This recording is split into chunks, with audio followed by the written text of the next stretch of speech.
សម្រាប់សភាពបរោះស្គីនារីដែលអត់មានពេលវេលាមកក្លាប់បាត់ប្រាញអាចលេងជាមួយខ្សែនេះបានវាមានការលេង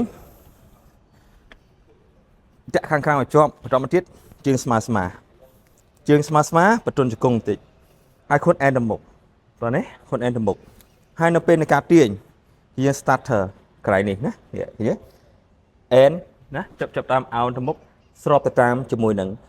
គីឡូខ្សែប៉ុន្តែកុំខ្លាំងពេកណាហើយទាញមកសំសិត1ឃើញទេទៅមុខទៀត2អូ